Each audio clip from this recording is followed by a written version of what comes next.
Hi, my name's Keri Wheeler, and I've been attending St. John's Church for nearly 6 years now.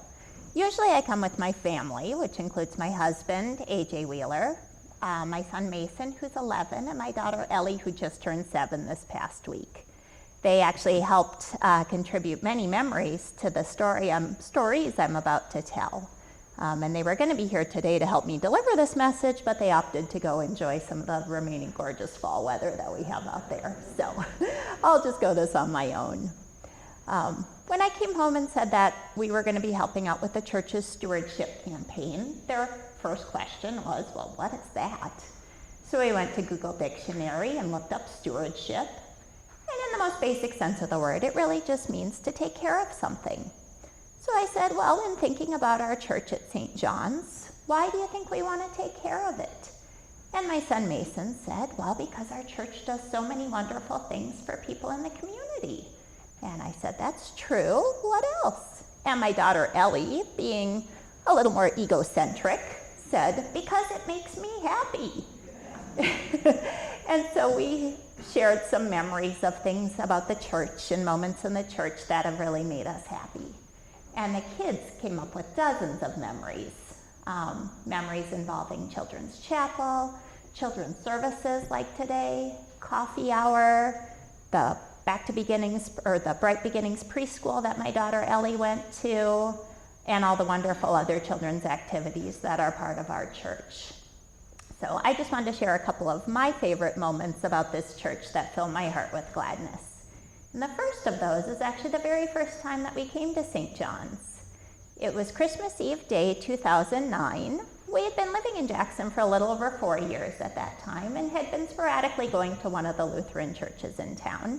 But it didn't quite fit our family, mostly because it really didn't have much in the way of children's activities. So my husband was working a shift in the ER that day, so I had the kids with me.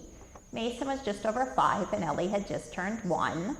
And I wanted a church service that fit in well with nap times and lunchtime and all those things that parents of young kids think about when they're planning their day.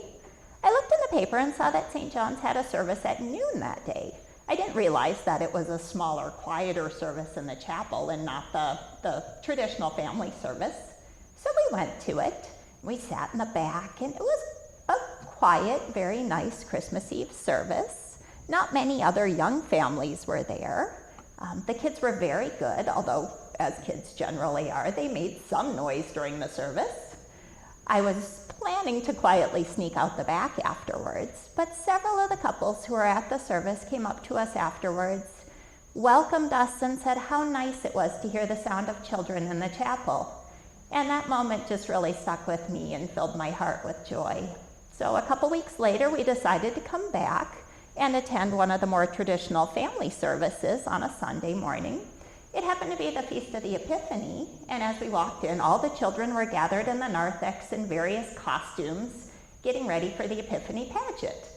We came and sat down, and my son Mason kept looking back there, and we were wondering what was going on, so we looked in the bulletin and saw that the children were putting on a pageant that day. And he looked at me and he said, I want to be in it. And I said, well, I'm not sure if they've been rehearsing, if they have their parts all assigned already. I looked back and I pointed back to the narthex and I said, well, the little blonde lady back there seems to be in charge. I don't think Margaret's here today. And I sent Mason back there and I said, why don't you go ask her if there's maybe something you can help out with? So he disappeared for a while and the church service got underway and the children started filing in their costumes for the pageant. And the next thing I know, this enormous wooden camel comes walking in.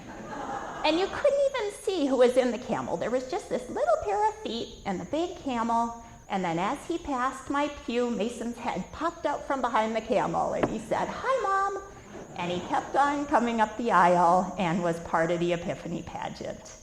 And my heart was just so filled with joy that a church and a program that we had not even been a part of before was so welcoming to him.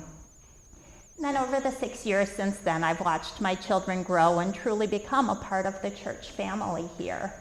Sometimes I think they're maybe a little too comfortable in their church home, but they truly can be themselves here.